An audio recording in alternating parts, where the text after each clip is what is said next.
The Earnestly Speaking podcast is a show that is founded on free-flowing conversation and may at times venture into mature subjects. Listener discretion is advised. Yeah, Earnestly Speaking podcast.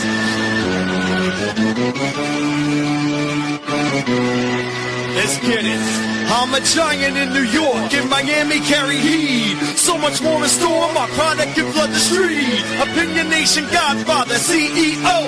Puff in the late 90s, gon' see me blow. Oh. Got my hustle on, no imitation of that. Army of untouchables, Opinion Nation staff. Never an off season, homie, check the numbers. Heart throb in my own right, supplying southern comfort. Earnestly speaking, my ego is well fed. Earnestly speaking, you're too evil and no threat. See, I'm like a hurricane, you're a mild breeze. Earnestly speaking, leaving Eli a dynasty. Shake!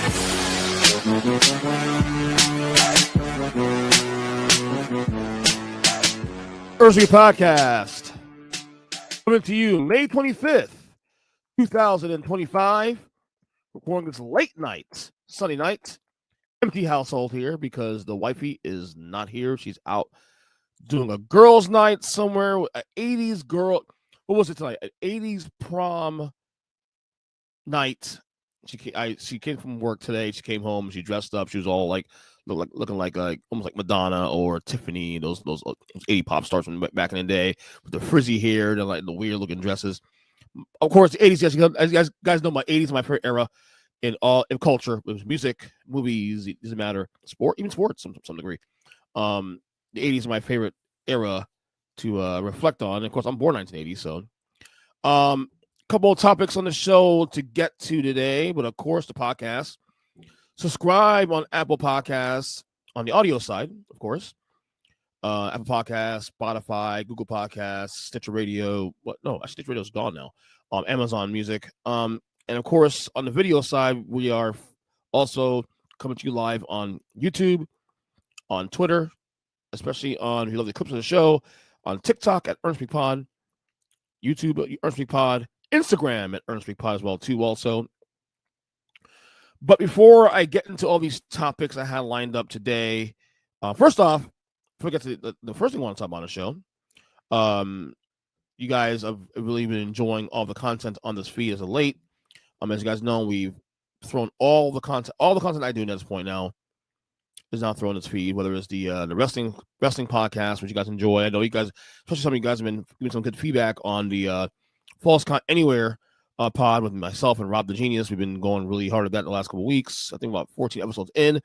We just recorded today the reaction episode to last night's Saturday Night's Main Event, which took place on of course on Peacock last night. We did like a longer episode, I thought, but it was a very good episode there, of course. The wrestling retrospective, we do throwbacks and watch-alongs, and those have been getting some really good numbers as well too. There's other aside from the obvious things we do every week with Greg and Kyle once in a while and all the guests we have on the show, other projects on the pike we'll be doing very, very shortly and very soon. But I'm glad you guys enjoying the content. Subscribe, share the show with your friend. Have them subscribe to the podcast. We're closing in on 500 subscribers on YouTube. I know it's not a lot, but it's something. We're building something here that I'm really proud of. And we're going to continue doing this. And look, like I said, I enjoy making content, obviously myself, because I enjoy doing this process. But I also do it for you guys too. Also, you guys have said that you enjoy the stuff I've been doing, talking about sports, talking about wrestling, talking about media, politics sometimes, and life also too. And I have to say too as well, the one thing that I think suffered through all this, some of these changes I've been making on this podcast last couple months, is I haven't done enough solo shows. And I promise I will start dedicating more time to my solo shows. Because for me, the solo shows are let's just say it's therapy for myself. It's an opportunity for me to dive into personal thoughts about life, personal thoughts about what I see out there. When a guest comes on the show, for the most part, unless it's a regular guest that comes on very weekly, and even then we try to focus on the task at hand, which is the topics we have at hand. we really try to focus on just the topics we have coming into the show. I leave all the other stuff for the shows I do. Like this episode today, the solo shows I do. So there's a lot of stuff I want to talk about that no one really cares about. Like, well, once I know, I mean, our guests don't necessarily care about. That's for me. But I have been slacking on the solo shows as of late. I think I've done like maybe one solo show every 2 weeks. Before I was doing at least 2 or 3 a week. Now I'm doing like one every 2 or 3 weeks now. Obviously, because of now again, it's a schedule. Like I've been putting a lot of content a lot, but at the same time, I'm still a father. I'm still a husband. I still have a day job. I have other interests also. I have other things I'm into. So yeah, you have to balance that thing out, those things out also too as well. So I'm really trying to do that in a very effective way, in a healthy way. I'm trying to get my health in order, of course. I'm back in the gym, working out almost every day, although I took 2 days off this weekend that way. Gonna get back to that tomorrow. My 2-mile walks every day, plus the gym. My wife is doing the same thing too with me, so it's been really, really cool. So there's a lot of things that I'm trying to balance out. In addition to doing this to me, because I treat this like a job also too. Doing content, doing this podcast, I treat it like a job as well too. And I'm honored to be able to do that because I do enjoy it. If I can make this my main thing down the road, that'd be fan-fucking-tastic. But we're ways away from that at this point now. I don't make enough money on ads to do that just yet. I'd make some money, but I don't make enough money on ads to do that just yet.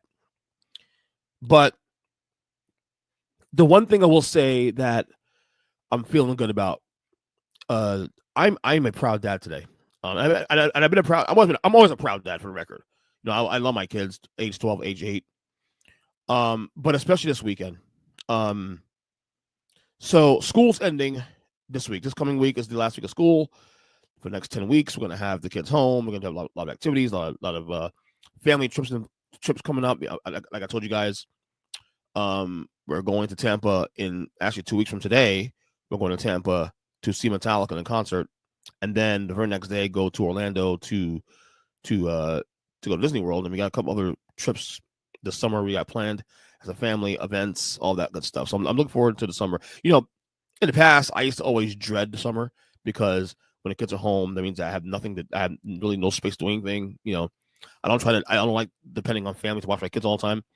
So when the kids are home, all that me time you have to do things with either with my wife or by myself, that's all gone, pretty much for 10 weeks. Because our schedules, especially my wife and I schedules are very, not fractured, but we do have a very weird schedule to where there are days we don't see each other sometimes. So you have to navigate those waters. But the kids are a little older now, and a lot of fun to hang out with. You take them to the pool and water parks and all this good stuff. So the summertime is kind of cool. Anyway, my long or short. So obviously the school's pretty much ending this week, so they're pretty much done with tests and school. And the last week of school's always been pretty much coast. You just watch movies and just hang out with your friends until the last day of school. Then summer begins. My youngest son, I'll start with him first. My youngest son, we went to a award ceremony for him on Thursday, and a performance as well too. And we found out that he is going to be in the gifted program next year. They call it the enrichment program, but it's a gifted program. He's going to be in that next year in 3rd grade. He was only one of 2 kids in his class to be accepted into that into said program. So we knew this was kind of coming down the pike because we've been hearing from his teachers and his counselors that he's on the way doing this and that. His grades has been a certain level. He's been relatively AB, sometimes even straight A student his entire time in school since kindergarten. So this is not really a big surprise, but still being able to still see him continue to stay consistent as with this. He's a very inquisitive kid. So I'm very proud. I'm a proud father for doing that. He continues to keep his head down and keep the main thing, and I'm really proud of that. But I gotta say, my oldest son is the one that I'm really especially shocked and really, really touched and just really proud. I'm proud of both kids, but because my oldest son's had more challenges with school through the years, this year especially too, he had a lot of challenges. He hit a big wall about 3 months ago, and we had a long talk about his life. And I had to give him a bit of a reminder about things because we started the school year, him and I, talk about him and I had this agreement, and then I gave him the 7-year plan, if you will, and the plan was for him to really take control of these next 7 years and really navigate those waters because you have 3 years of middle school, then 4 years of high school, and these next 7 years are going to shape the direction of his young adulthood. And he started the year off good this year, and then at some point in the middle of the year to the end of the third quarter, he hit a wall. He got in trouble in school. I don't want to go into much detail about what happened, but he got in trouble in school. There was a possible situation where he probably could have got kicked out of school at one point because some things that happened in there. And basically, we had a long talk. Myself, my wife, and then of course him. And I basically laid out for him. You know, I didn't baby him. I didn't do anything out of the ordinary. I didn't even yell at him. I said, listen, we started the school year saying that you have a 7-year plan. Right now you're failing that plan. I as your father, I as your parent, me as your parents, we can put you in the position to succeed. It is our job to do what's best and to put you in position to succeed in many ways. But ultimately, the ball's in your court. We can't do the work for you. You have to do it. If you want to go to college, you want to do all these things, and when you turn 18 and all this stuff, all those things really start now. Like you think you have 7 years? Oh, a lot of time, no big deal. Take from someone like myself who we've lived this life already, you know. So it's on you. It behooves you to figure things out. I mean, we just gave him an honest talk, an honest one-on-one talk, you know, between parents and him. And I guess a light bulb went off because he ended this quarter with straight A's. He has never had straight A's, even not in pre-K, not in kindergarten, never. He's had good grades at moments, but not straight A's. And it's a testament to when he puts his head down and keeps the main thing, you can succeed. And he's seeing it now. And it wasn't, from what he said, of course, he said it wasn't that hard for him. He said that it was actually quite easy. So it goes to show you that you always had the know-how to get the job done, to succeed, and to do the right thing. So I told him, I'm so proud of you. Because he had told me for weeks that leading up to it that his grades were improving drastically. And I know he said that, and you want to believe him, but again, my son's also 12 years old. He's getting a lot older, so he can manipulate sometimes. He can say things that's going to be a little out of the beaten path. But he did warn me that, you know, Dad, things are getting better. I feel good now. Things are improving. And I obviously saw his progress report a couple weeks ago, and it was improving. It was definitely improved. But to see it, to actually see the grades and see A's across the board, A, all the way down, all six classes he's in, all A's, made me proud. I teared up my car on Friday, come home from work in front of my dad and telling him, you know, just kind of how proud I am of the kids and what we've all as a family put together. Because this unit we have here, the four of us, we're a tight unit, definitely, but it comes a lot of challenges too, also, because of schedules and because of the personalities and things we've gone through. It is not easy either. So to accomplish these things as a family, you know, our youngest one, Logan, doing and going to the gifting program. My oldest kid now getting straight A's to end the school year. Yeah, I'm not gonna, you know, be arrogant about it, but it is a testament to myself and my wife, what we've done as parents, because everything starts at home. Everything starts at home, and again, putting your child in positions to succeed. So very proud of that today. Very proud of that today, and especially this weekend, especially now, given what's happened this weekend. We went out to celebrate with the kids, to dinner with close friends of ours, and theirs too, especially that I've spoken about this in the past about the importance of having obviously position to succeed, but another thing also too that we truly rely on is a strong village of friends. We have family we're close to, and there's a lot of family I'm close to and they're close to, but a lot of family too also aren't not around as much. Some aren't as involved as much. Some can't be involved, for whatever reason. Some refuse to be involved. Some we just decide not to, whatever. But we have gotten to a place where like we've built a village now of friends. A lot of them are coworkers too, especially, that has been tremendous to us and to our kids in especially the last year, especially last year. And we, a couple of them, came to dinner with us on Friday at Olive Garden to celebrate. It was really great. And, they have kids too that we're close to as well. And they're close to their kids. And we built this nice little connection.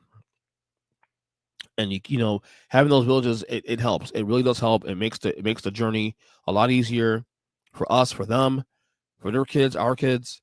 So I'm truly thankful for that. So very happy dad today. I want to tear up a little bit, but I'm very happy for everything that's been going on here with my children, and just proud going to the summer. It's good to know that a summer we can go into and not worry about school and challenges and summer school. No, he's gonna be fine. The youngest kid's gonna be fine. Next year 7th grade, next year 3rd grade, and away we go. All right, so we let me see. Got this here in the pocket. Look at the topics I had done here, but I went a little longer on that segment. Conference finals. As recording, we just finished recording. We just started recording now. Literally just started recording at the very end of Game 3 of Knicks and Pacers. An hour ago, we thought the Knicks were going to be facing an 0-3 hole. They were down 20 points in the second quarter of the game in Game 3.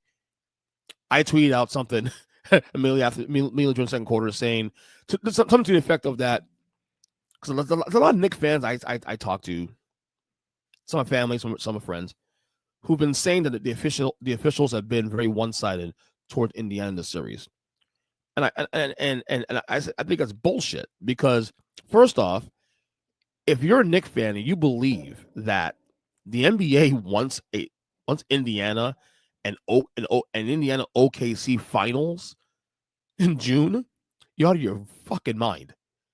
There's no way the NBA wants a Pacers Thunder finals. Now they may not mind the Pacers, the Thunder in there, but the biggest wet dream for the NBA is having a New York Knicks return to the finals in 25 years.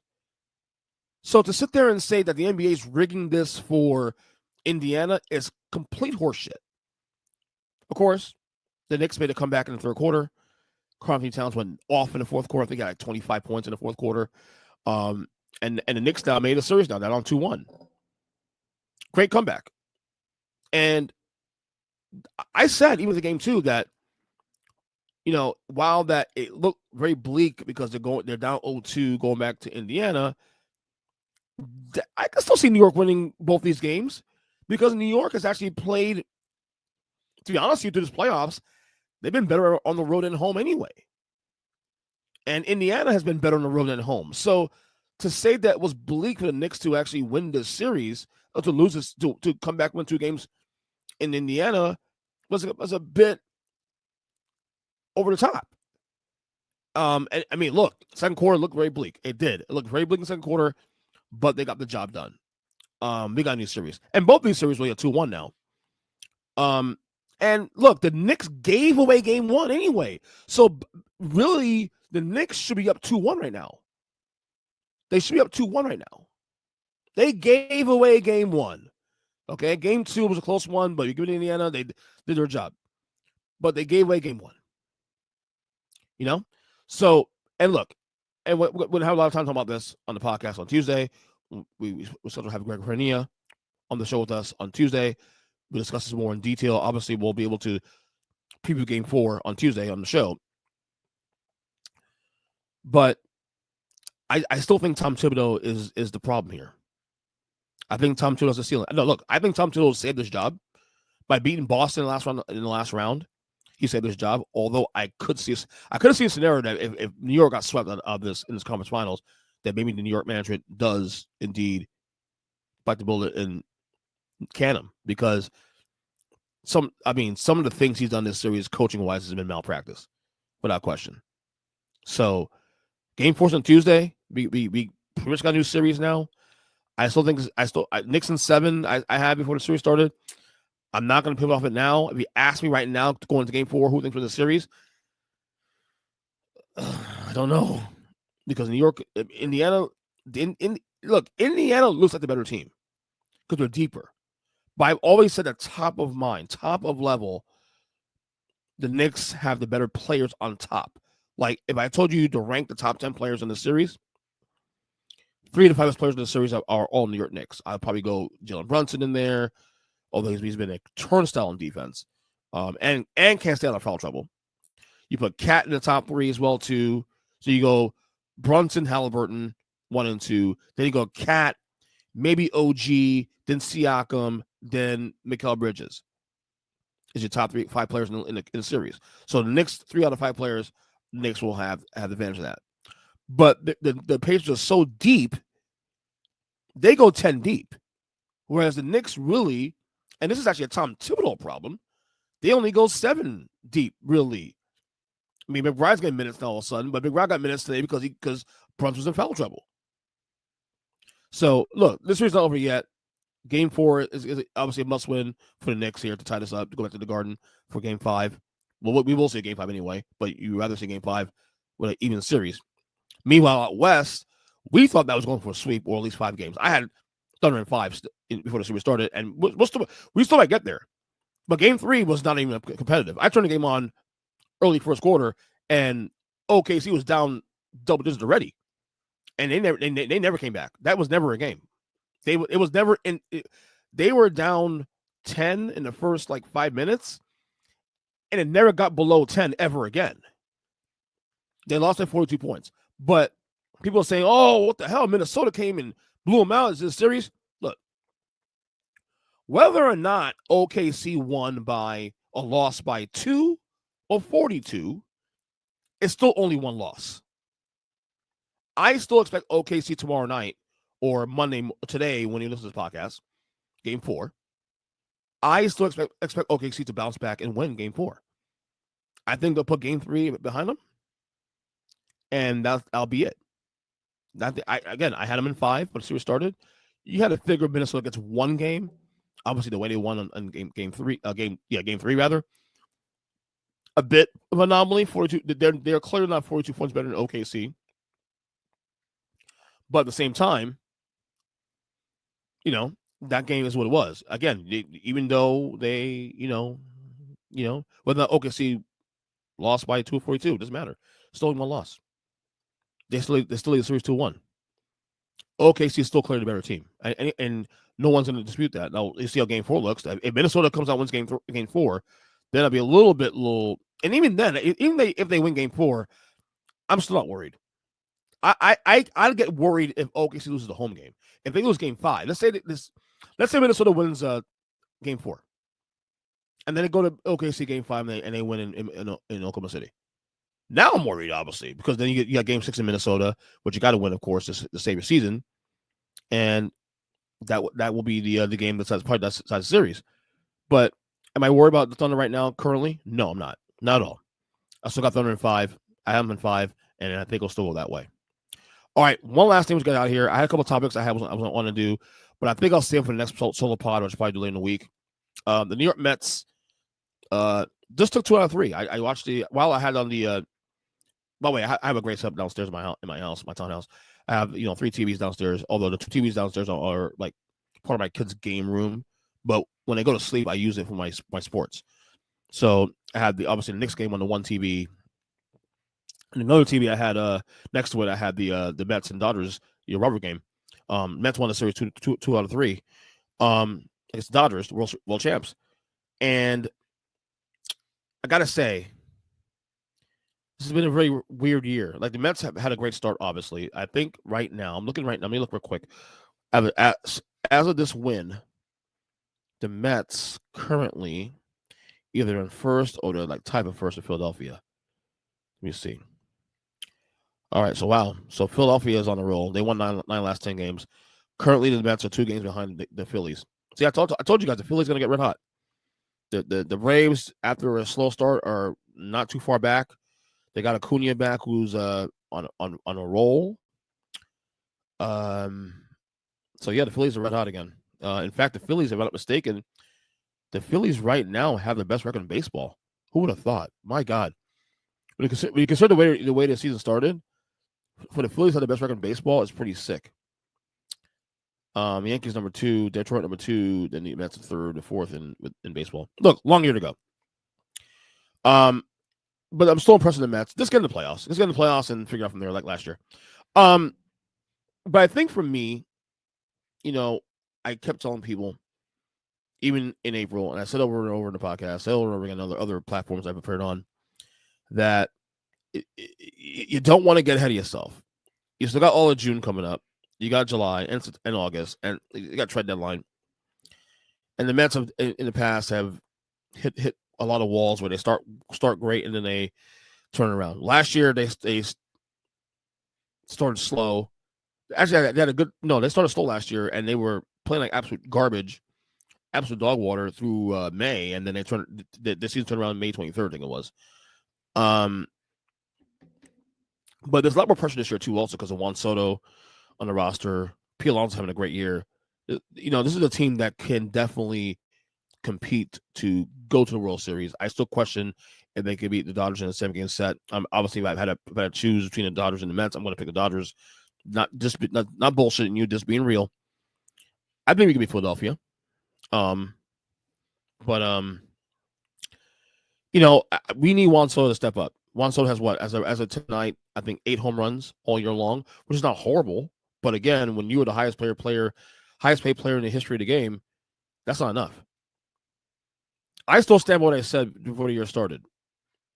Am I glad Juan Soto's here as a New York Met? Absolutely. Do I think Juan Soto is worth that kind of money? Fuck no. Okay.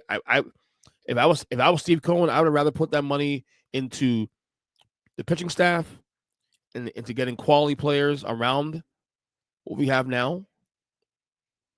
But I get it. When you play in New York, when you share the back pages with the Yankees, I get it.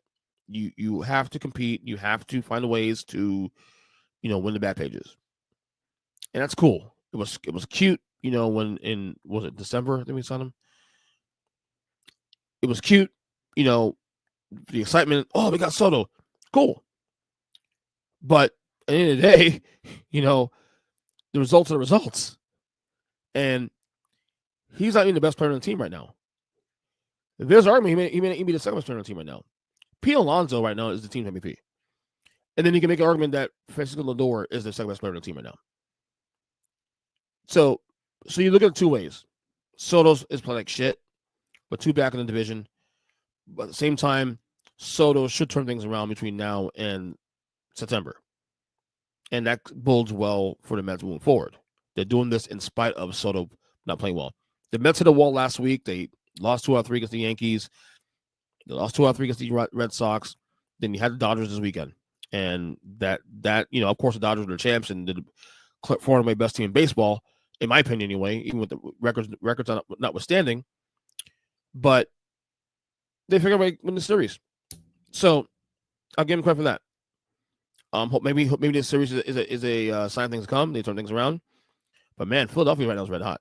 They are red hot right now. So, but we'll see. We'll see.